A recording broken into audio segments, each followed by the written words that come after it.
All right, the red line just went. So then now all I would have to do is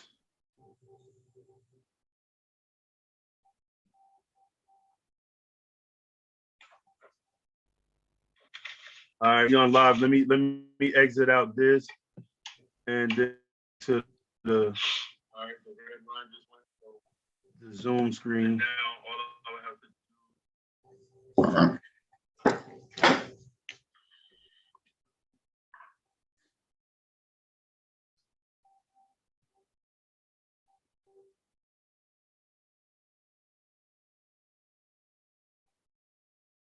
all right, yeah, what you got going on, bro? I'm putting it in right now.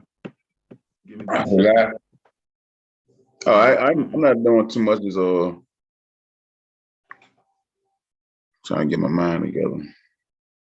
About to get the people in the building. I'm about to open up the live chat, get the chat pulled up.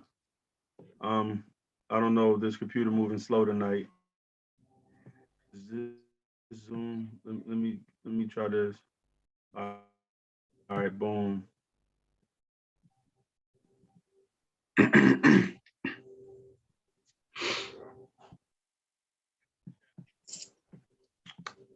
Oh, it's trying to connect.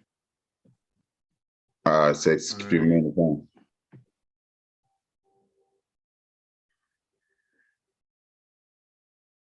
Oh, it says we're live. I believe. That was something. Live. We are live in effect.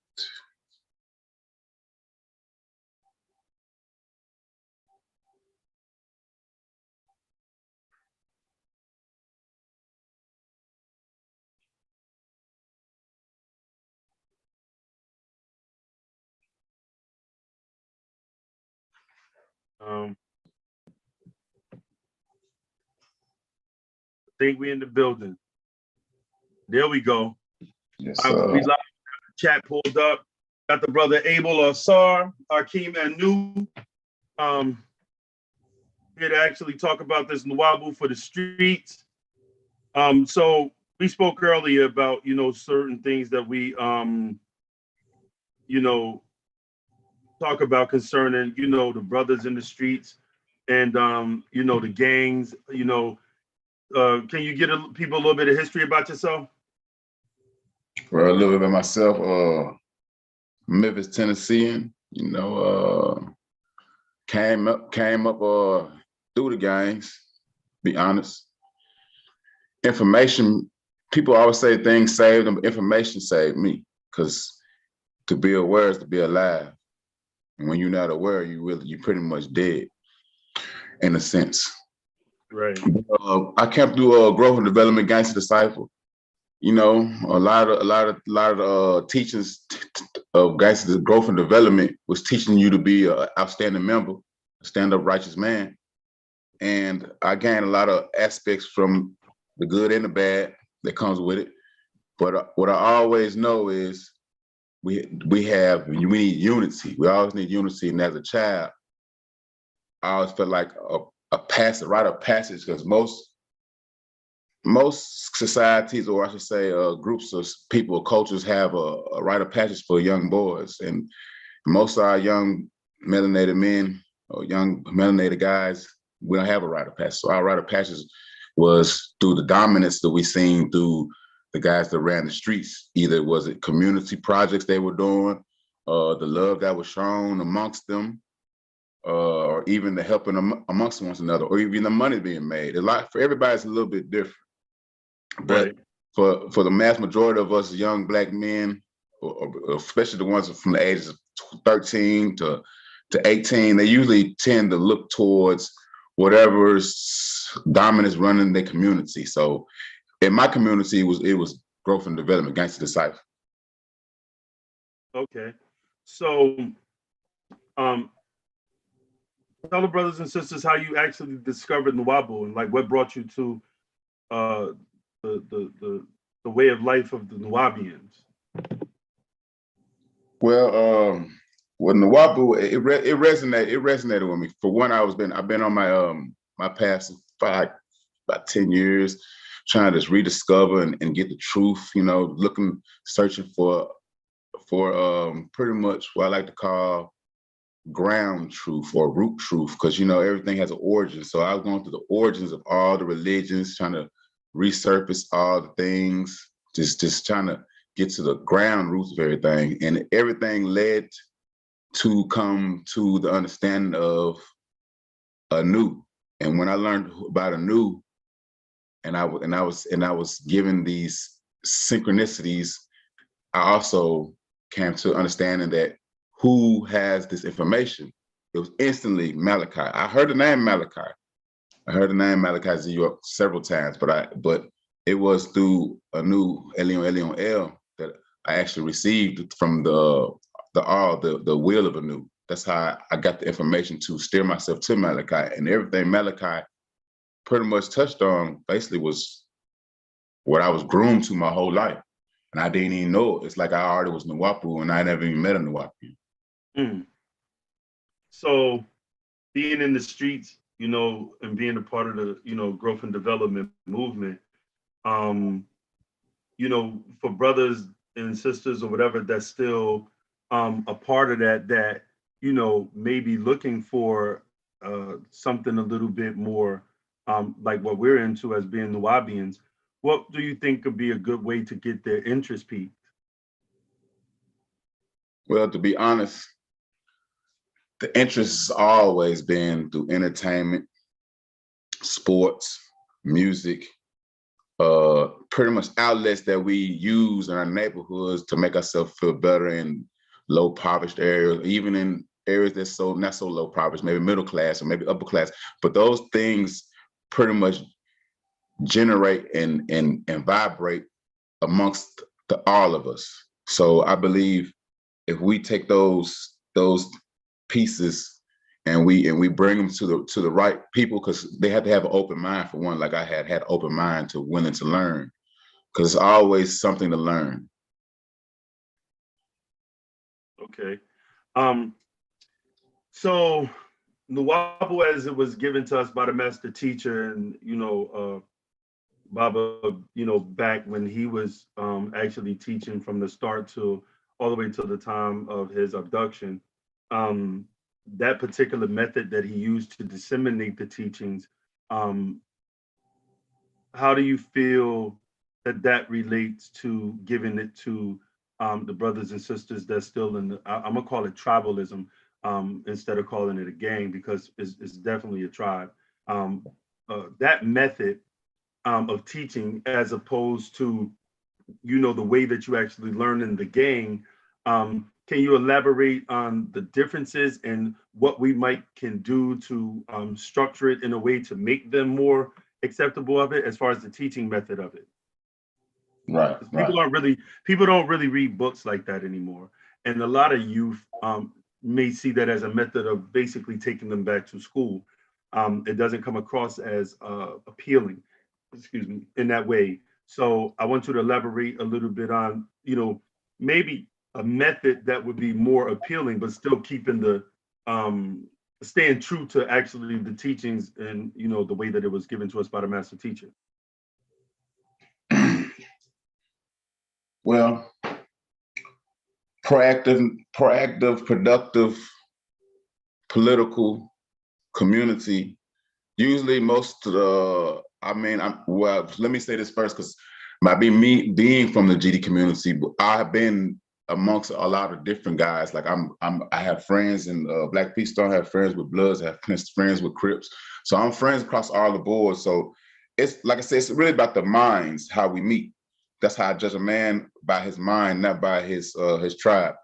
So I'll say, if the ones who want to reach out politically, who knows that we need to change, the ones who doing stuff in the community, helping to feed the homeless, helping to bring awareness.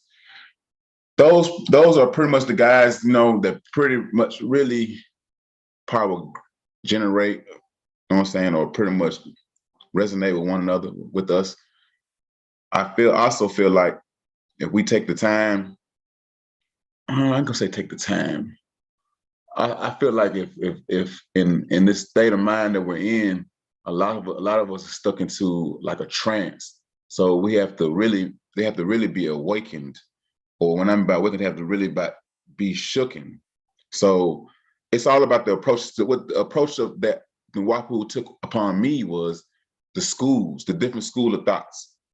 See me, I'm big on following the origins. So and research, that's what grabbed me. So I know that may not grab everybody else. So it might be the garbs. It might be the lingo. You know, some lingos. You know what I'm saying? Stick out more than other. The songs. You know, that's why we need to generate songs. We need to generate artists. We need to generate all those different crafts that each individual, you and I, and all the other ones watching possess. Those crafts will grab the eyes and the minds and hearts of the women, children, and men. Gotcha. Okay, so we've been on language for a while. Like, you know, you and I met online on Facebook or whatever, and we just hit it off from there. Pretty much everything was pretty much in line with us. And, you know, we've been teaching language for, you know, probably about a good month or so. And, you know, with the way that you've been observing the groups, is there any way that you think that we can actually critique the way that we're actually teaching the language and get more brothers and sisters involved? It's a good one. Well, I know one thing I must do. Me, I have a very busy schedule, but I must start to reach out to each and every one who is interested in language, because the more we share a dialect, the more we will grow and learn together. Because we also talked about this before, Naya, and about who we're going to speak to. So we got to speak to each other. And I have no problem reaching out to people, but I just like, I have a real busy schedule, and I know anybody who see me online, you can speak to me. I'm not gonna bite your ear off or your head off. I'm really a nice guy, to be honest with you. I love to aid and assist my brothers and sisters. You know, that's my name. Abel was given to me by my mother. Abel, I am my brother's keeper and my sister's keeper. So I'm willing to do anything that's conducive to our acceleration. And I think that us being open and willing, and you know, I'm not here to tell anybody no more. No, I'm not here to show nobody no more. Even if I know the least, I don't need nobody telling me I know the least. But we have to pick each other up and kind of like motivate each other, because everybody has great ideas, and maybe those ideas need a little fuel behind it. Right. Okay, so things have been pretty much going kind of good as far as like with newer people reaching out to us. And I've been trying to, speak to people in a way to whereas we can kind of sort of get on one accord with the vision, right? Right. So how would you explain your understanding of our vision in this order that we've created and come together to form this family, the Imperial Order, to be able to pretty much create something that will allow us to have social expansion and economic empowerment for Nuwaubian culture? How does that resonate with you? How would you not understand, but how would you explain that in your words? Well, economically, we had to take a hold of this world, because there's everybody's has a position and everybody has a place, but we have to take our place. You know, and when I mean by take our place, I mean, yes, we got to step in and be like, hey, this is who we is, this is how we coming, and this is what we present. And I believe in structure, and I believe the structure, you know, and may got to be a stern structure, but you know, the structure enough to understand that, hey, they got unity.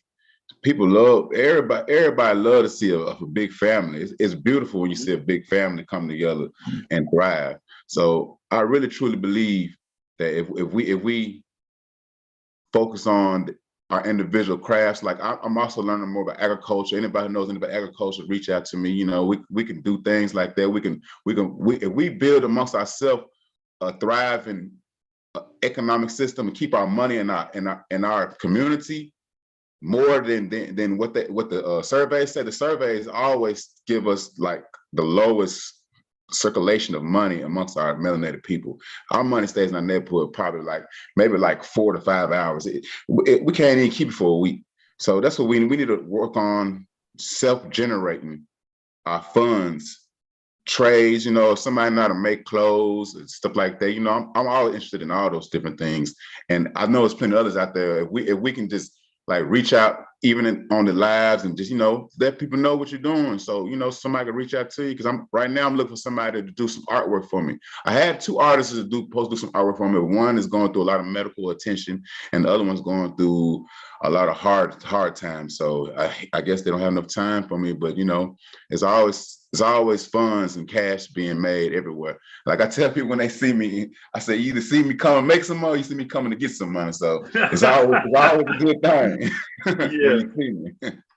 Absolutely. So I had a conversation right before I reached out to you with the brother Vic. Rahul back to the brother Vic, Miss Rhonda's son. He and I stayed on the phone damn near 2 hours, and I was telling him a lot of the things that you and I spoke about, and just given my experiences of being in the community, and just my perspective of the way that I see it. And I noticed that it resonates with him in the same way that it resonates with us. I was telling him, I'm all for the spirituality, and I was trying to tell him that people try to look at spirituality from a perspective that is something a little bit more supernatural, but it's not. Being spiritual just means that you are moralistically aligned and in tune with nature, right? And so anything that's in line with nature and morality is being spiritual, in fact. But I also spoke to him about a socioeconomic construct, and that's where the conversation got really, really interesting, because it resonated with him, because I was telling him, look, man, we got to live on this planet until we get the hell out of here. You feel me? So on this planet, technically the true religion is economics. Why? Because it goes back to the 3 primary axioms, and I elaborated. Axiom is a naturally stated law of nature, right? What goes up must come down, right? That's a naturally stated law, right? In whatever given circumstance where gravity is present, whatever you throw up, it will come down.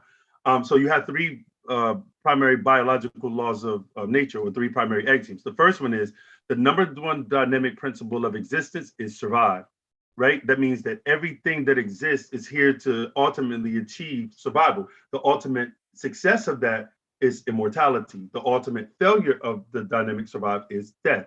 But I don't care whether it's grass, trees, plants, animals, the universe, protons, electrons, and neutrons, it all have come into existence, and it functions on a level that allows it to continue its survival until it decays and or die, right? So the number 2 axiom is the purpose of the mind is to acquire and apply knowledge to solve problems related to survival, which means that nature gave us a mind to be able to function thought-wise and use our reasoning to continue our survival. On one of the videos that I put out about the 3 primary axioms, I usually ask people, well, why did the dinosaurs die, right? And people say, 17,250,000 years ago, a meteorite shower and sandstorm came, wiped out all life as we know it. That's the surface reason, but that's not technically why they died, right? The reason why the dinosaurs died is because everything nature gave them, which was instinct of subjectivity. And what instinct of subjectivity means is that they are governed by their instincts. They are subjected or controlled by their instincts, right? He sees an animal, he wants something to eat or needs something to eat, he goes to kill it. He's not reasoning like, oh, that's a baby goat, the mama gonna be mad, you know what I mean? So I can't do that. So I say that to say, nature gave animals instinct of subjectivity, but nature gave us reasoning. And reasoning is used to be able to adapt to our environment so that we can continue our survival, right? And so the third axiom is a species remains alive to continue its survival so long as that species remain united, right? So that means that nature knew that survival was based on a collectivity, right? Okay, you don't see lions going to hunt for food for tigers. You don't see tigers going to hunt for food for jackals, right? Because it's more concerned with the survival of its own species. Humans are the only species on the planet that have the ability to consciously make a decision to put their survival in the hands of another species, right? Like this race or that race. Okay, so with all of those things being said, as I was elaborating to him, I was saying that that's all backed by economics. The reason why you have to survive as a collective is because it's a natural biological law that species compete for survival. The lions is competing for the same food as the hyenas. The hyenas are competing for the same food as the jackals, right? And just like us as humans, we are competing for the same resources as all of the other races or nations. And I was trying to let him know that in economics, it teaches us about the 5 factors of production, right? Land, labor, capital, entrepreneurship, and knowledge. You need land because you need a place to be able to put things. You need labor, humans, right? So they call it what you call it? Labor. It's like social capital, right? Human capital. You need human capital because you need people to work the business. Capital itself is the machines that it takes to make the product. You need entrepreneurship because somebody has to sell it, and you need knowledge of how to use these resources to make all of that run. Now, I was explaining that we as a people don't have a country. Now, a lot of people are saying nowadays, no, we in America, let's talk about America. We don't own it. And anything that we don't own, we can't fight for. I can't fight for America because I don't own it. They may give you all this histrionic of harangue of a show that, oh, we own this and that. No, we're not the ones in power. We're not controlling the military. We're not the ones that's actually, solely devising the structure of the social structure. So we don't own it technically, right? So because we don't own land or a country, we don't have an economy. So out of all those 5 factors, I was explaining to Vic that there's only one factor out of land, labor, capital, entrepreneurship, and knowledge that we have the ability to be the most successful with, and that's labor. We have manpower, right? And just like the Japanese people, what made them so successful in their business was because even though that's a small island that don't have a lot of resources, they basically use their human capital, their labor, to breed great products, and they sell a good product for less. And that's why they was able to make a thriving economy. So we broke that down today, certain things that you and I have been talking about. And I don't want people to think that I'm against the spiritual aspect of anything because I understand what spirituality is. But we need to survive. And economics, I think, or from my perspective, is one of the tools that we were given to be able to place us in a better social circumstance for us and our children. So with that being said, can you explain your perspective on that? Yes. Well, from my perspective, I have very a lot of skills I acquired. The construction, demolition. I went to school. I also just finished school to be an electrical technician. I'm furthering to go to an apprentice program to be a full-blown electrician. And my dreams and my goals is to be a contractor, but being a contractor to a certain extent. What I mean by contractor, that we hire our own. We train our own, and we have our own contractors, carpenters. All the trades that people need to renovate the houses, to upgrade the houses, to reconstruct their houses. I feel like we'll be able to build our own community at the same time, be able to help somebody build their own for a nice price. Yeah, that sounds awesome. Shit. Yeah, I'm really ready for that. Okay, so what is your take on the matriarchal society? How do you, like, what's your view on that? I know that we've been talking about it, but one of the reasons why I wanted to do a live with you and several other people is because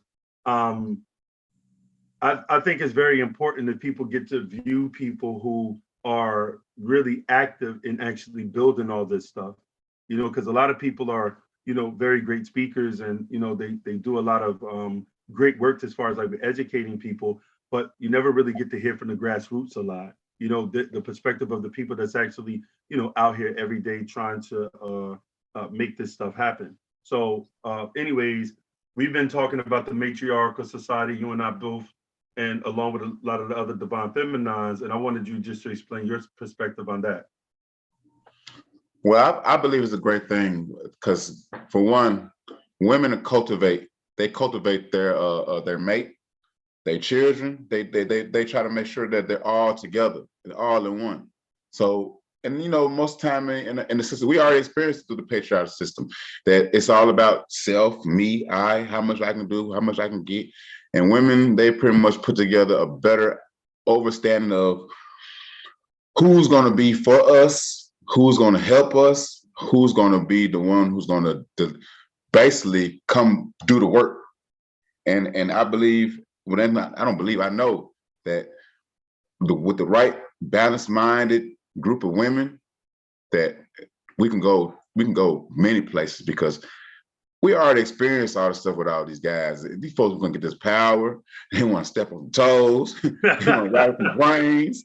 And No, I don't get that vibe from a lot of women. A lot of women, they really just rather just put together a community. I even asked my ex-girlfriend about communal living, and she's very for it. It's a lot of women are for it. See, men, they're not so much for it because they want their freedom, but I understand the constructs of communal living. I have never lived in a communal living, but I understand it because it's a provide, it's a need, and it's also a resource that we all share and we give amongst each other. We cultivate everything within our trades, and most women, they can see what people are good at, because they pay attention way more than a lot of men. A lot of us do.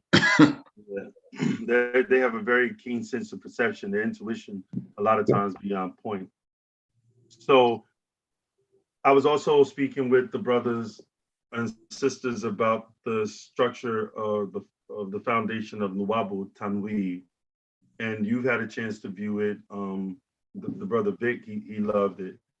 He just suggested that, marketing wise, that we, title the PowerPoints in a way that's a little bit more catchy. And so I told him I agree that, that may be something that, because it's all about appeal, right? But as Right. far as the content of, the foundation of Nuwaubu, can you explain to the people the benefits, the purpose, and the need for such a foundation for our way of life? I was very much needed. It's kind of like when I was discussing with somebody else. It might have been you. And children go from high school to college, and they join these Greek fraternities, like a Greek that doesn't represent us. Like Nuwaubu represents us. It's like a fraternity, like a fraternity, like an organization, but it's more like a family. So it's kind of like, to a certain extent, that where we can network and also be able to have sense of culture, a sense of learning who and what we are, and what we're trying to attain. Not to overthrow anybody who's a part of those fraternities and sororities. I'm not saying anything bad about them. I'm basically just saying that we need to start showing and implementing our own, because who's going to have us in the end? We represent everybody else, and we build all these infrastructures, we build all these constructs up, but in the end, are they here to represent us? No, they're here to tell us that, oh, you had something to do with it, but you're not representing us. You're only a piece of us. But we together, we can build and have all those things, I believe. Yeah, and I think that, one of the major reasons that the foundation is so necessary is for newcomers. I think that it's very short, concise, and comprehensive, and that it's a step-by-step methodology of learning, the culture of Nuwaubu, what a Nuwaubian is, how a Nuwaubian should think, speak, and act. And we all know that it was inspired by the Holy Tablets, chapter 10, tablet 12, and how the master teacher says, if knowledge is not to be confusing and thereby ineffective, it must be given in organized sequence. Order enough it says, organize and put your minds in unity, and order enough to qualify for your own effective spiritual science, Nuwaubu. So if the master teacher is telling us that if knowledge is not to be confusing and thereby ineffective, it should be in organized sequence. That means that he understood that it should be a step-by-step process with learning the information. And so that's where Tanweeb comes from. As far as the content, it's not advanced, for the average person that's already been studying, but it's very advanced for a person who's actually coming out of the world, the dunya, and not knowing much of anything. And it gives, from my perspective, think that it gives them a very clear and concise understanding of the identity of a Nuwaubian and the culture. So with that being said, language. I've been, we've been trying to propagate, me, you, and everybody else in the group have been trying to propagate to the brothers and sisters and letting them know the importance of their language and how it relates to us raising our vibration and frequency. What do you think are the most attractive aspects of the language that other people would see that it resonates with them? Well, for one, my daughter, she's interested. Like she just added you on TikTok. She got a real crazy, she got a crazy name. She said, he's on TikTok? Can I get on TikTok? I said, yeah, baby, go on. I'll find him for you. But I think I believe it's the number system that got her, because I did the numbers to her 1 through 99, and she was amazed. She was like, she's just looking like, Dad, you lost me at what's that number? but it's the sound. She probably felt the vibrations, and in the English language, we have a lot of double standard, double letters, words with triple meanings, or what words spelled the same or sound the same with different meanings. It's a lot of confusion, because I could say all types of words to a person, and I could mean something else, but they don't know the way I spelled it, so they don't know where I meant it. You see what I'm saying? So it's a lot of confusion, and I believe Nuwaubu leaves out confusion, and that's what's going to have us with that oneness, and that's what we really need as our people grow and thrive for the next years to come. We need that oneness, that Wahed. We need that one. So can you imagine a generation of Nuwaubians being born that speak no English, like with their own town? Like, let's say something small, like they got their own town, and like the sheriff station, they own it. The fucking, the water company, they own it. The electric company, they own it. That type of vision, I don't think that most people have. I think that most people have a vision, from my perspective, of us always being under the tutelage of European people, or if it's not always, like being extreme, it's for some reason they think that the power structure of the European people is just going to die off, and we're just going to step up and fulfill that void. I don't think that is realistic, my personal perspective, but I do think that it is possible.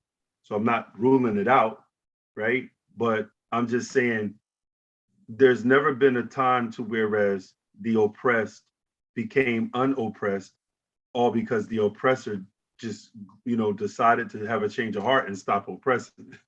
Usually you have to fight for that. And that doesn't always mean that you have to fight physically with guns and bombs and shit.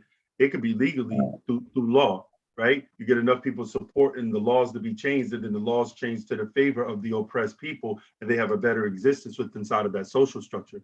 So that, that's one way.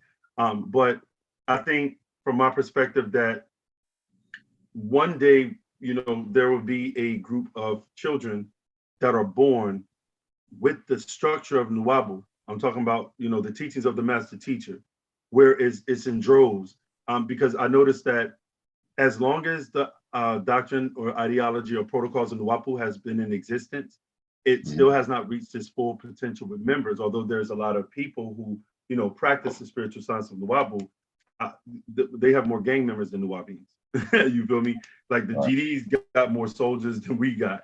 And I wanted your take on, what is it about the gang tribes that's more appealing than Nuwaubu to the youth?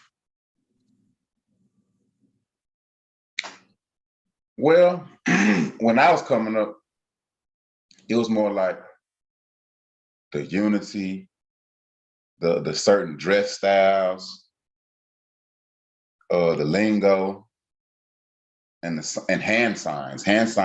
But see, a lot of people understand they hand signs just came to the forefront recently. Hand signs has been a part of our culture for many, many, many moons, many, many sun cycles.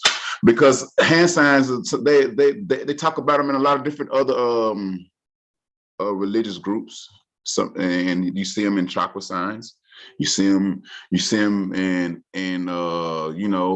markings on people. They usually tend to put their hands in those signs, like a pyramid. Those are signs that come from our people.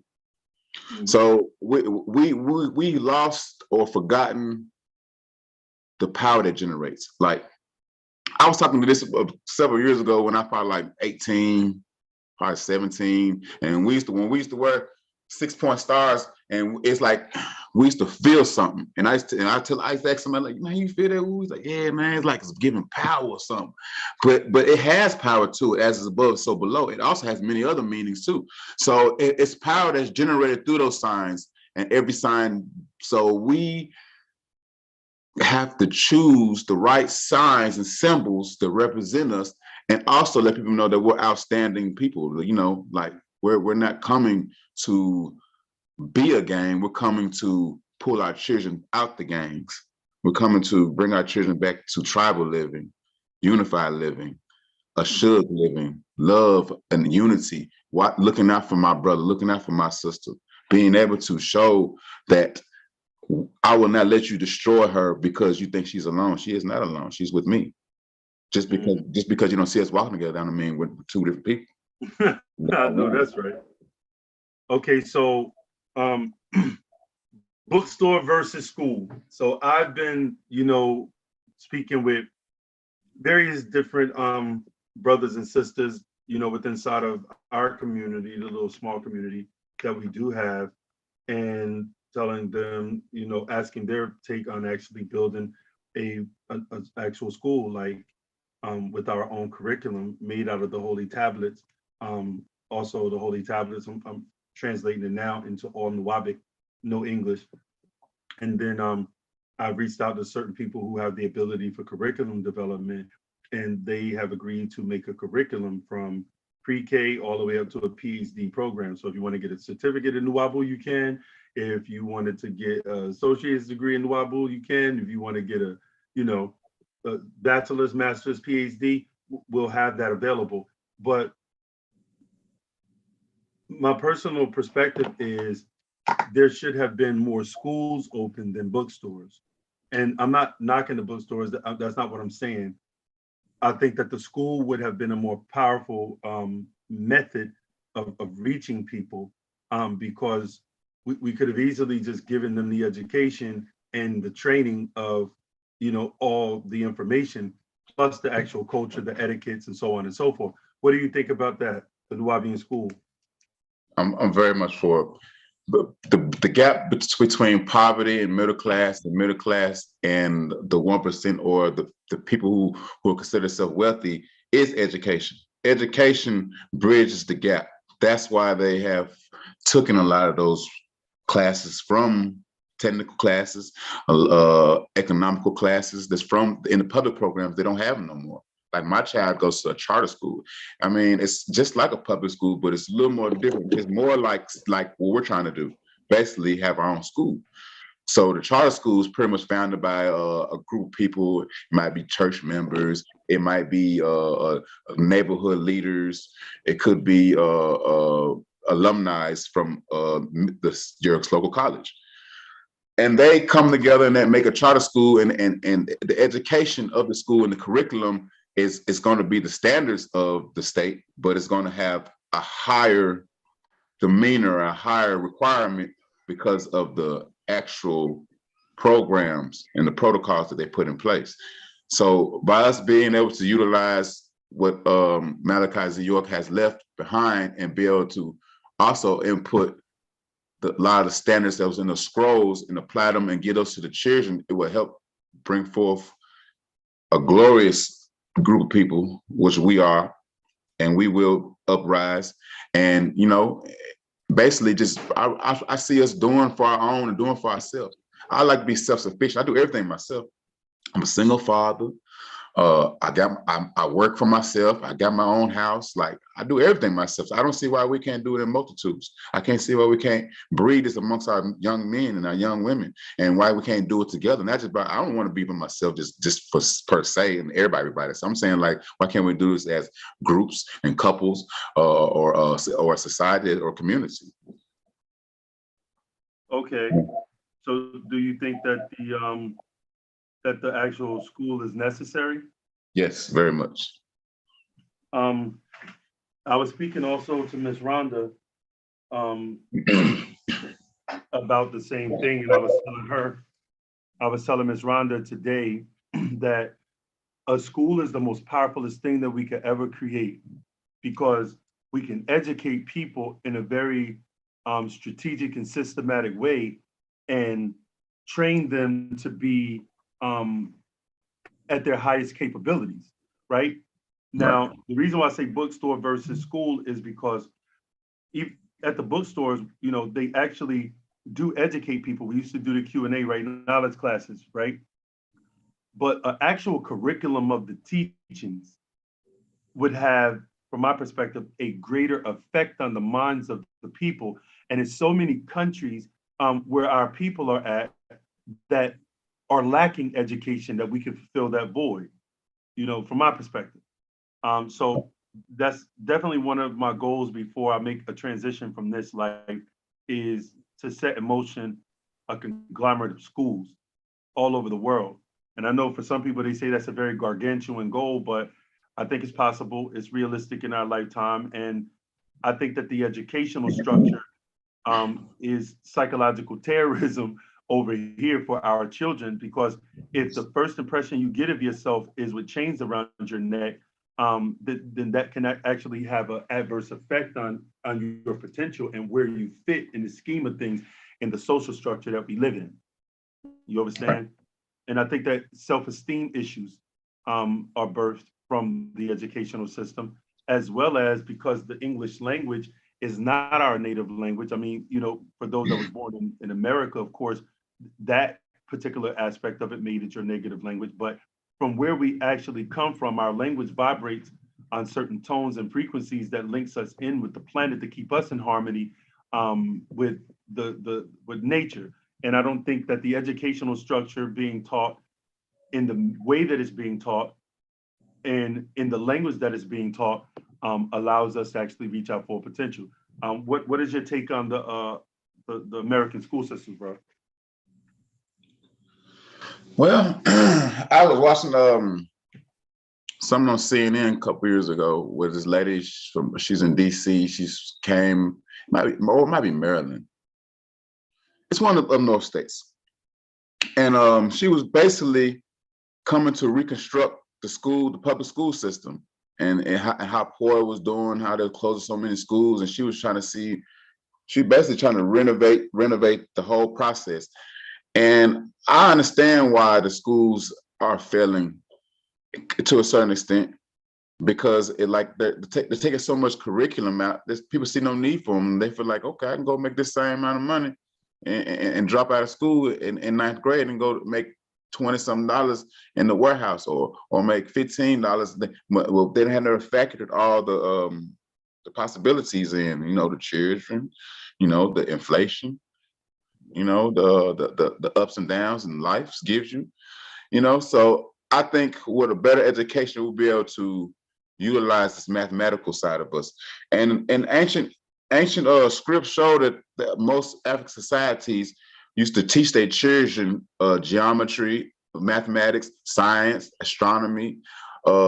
It's like 7 to 9 different subjects they used to just drill their children on. And I wrote this down somewhere.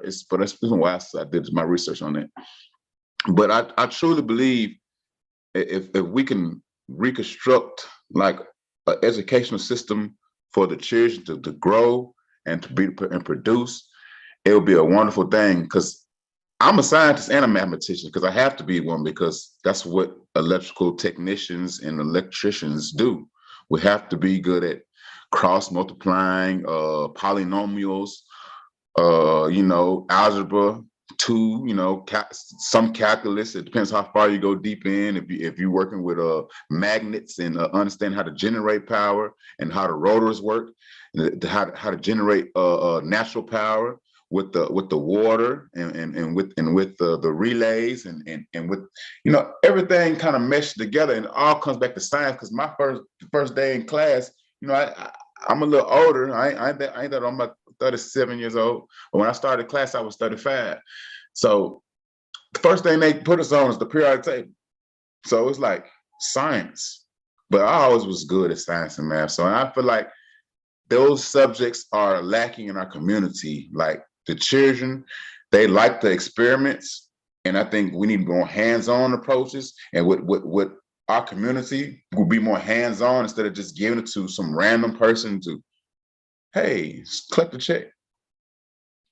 And I believe with, no, I don't believe. I know with the right structures, we'll be able to afford and to be able to trade and be able to service each other in those right areas, and the teachers can be properly accommodated. Because that's the main problem with American education system. They're not accommodated and compensated in the right way, and they feel like they're being neglected, and there's no structure at home, so there's no structure at school, and that's part of the problem. So the structure starts in home and school. So if we as the people coming together to learn this language, and we're building our home environment. So now we got to build the educational environment. They're going to support each other. They're going to balance each other out. We're going to be able to have what we used to have, that communal type of love and discipline amongst each other, which is going to bring our intellect to a higher standard. And a greater mind is a greater living, a greater standard is a greater environment. Gotcha. So another thing, do you have any idea of how, what's your perspective on how the school should be ran? Like, in public school, from my understanding, people are basically just trained to memorize information, and you get good or bad grades based on whether or not you can memorize information to a certain capacity, as opposed to, actually teaching, because that's left brain people, as opposed to tapping into the divine feminine aspect of the brain, the right brain, the creativity, which a lot of our people are more creative. That's why we go into like the arts, music and stuff. That's more right brain. So I wanted your take on, should we give grades, or should another system be erected to show that a student is or isn't excelling in the educational system?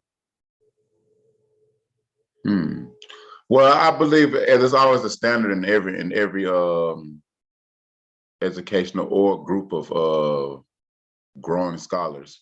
It's going to be a standard, but our standard part should be more about where their strengths are at.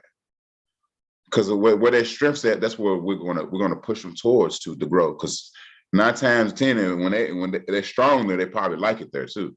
And so I really think we need to focus more. We need to have a standard, a bottom line standard for education, but we also need to push them more to where they're growing at, so they can be more conducive to that environment or that subject or that particular part of life. My daughter's really in tune with animals and the wildlife and the earth. So she's been wanting to be like Dr. McStuffin and all this stuff since she was like 4. She's a cheerleader. She's active and also a track star. So my thing is, you be what you need to be what you have to be what you want to be. But understand that you need to be something that's productive for your health, for your mind state, because that going to work in a miserable job, we bring the energy back to our children. We bring that energy to our spouses. We bring the energy to our family. And it's not a good energy. It's not a good energy. It's like, I had a bad day, you're gonna have a bad day. No.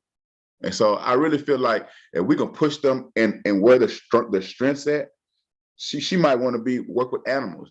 Animals are part of the ecosystem. The ecosystem helps balance the earth out. And that's what we're missing right now, the balance.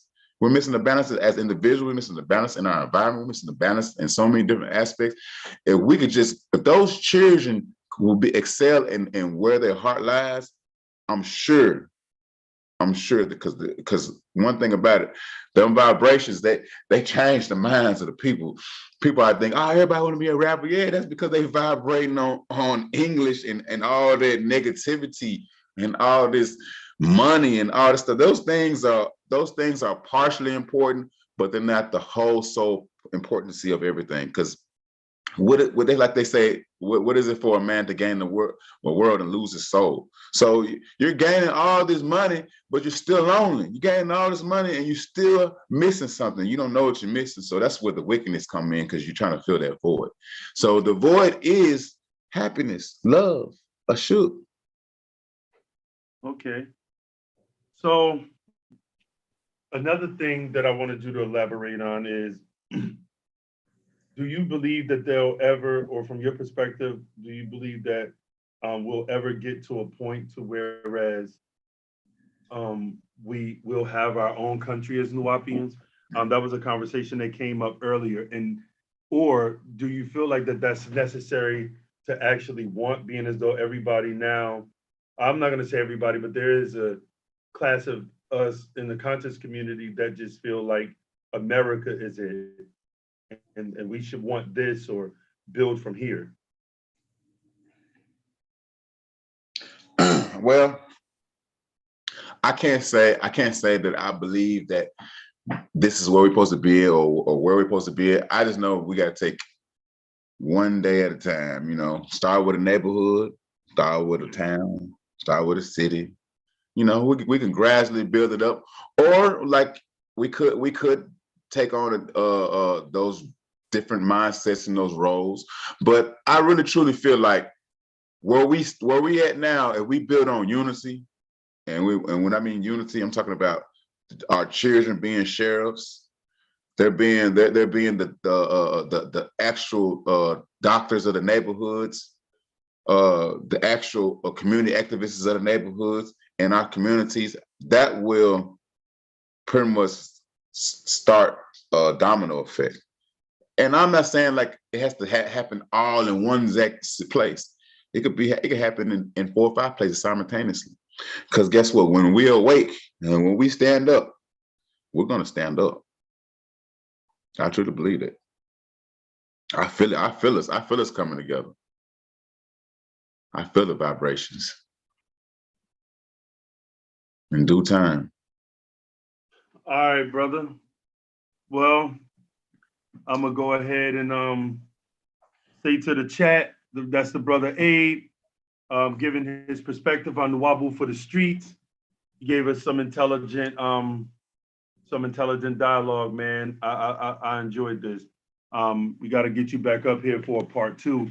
Trying to reach out to brothers and sisters in the grassroots, you know, and just let them come on the platform and, you know, give their perspective. We always hear a lot from the intellectuals or the so-called people that's, you know, considered in the conscious community to be disseminating a lot of high value information. But sometimes we just can keep it simple and just talk about just basic things. And hopefully that resonate with other people that, you know, also have a voice. I want to see some divine feminines come up here. So I'm hoping that they reach out. I had the sister Empress the other night on the live, you know, talking about the astrology because, you know, that's her particular expertise. And then I went ahead and I let the brother Rod Hayes join in, and we had a decent build. But I want to see more women actually reach out to come and give their perspective on, you know, whatever. You know, it could be your talent or whatever.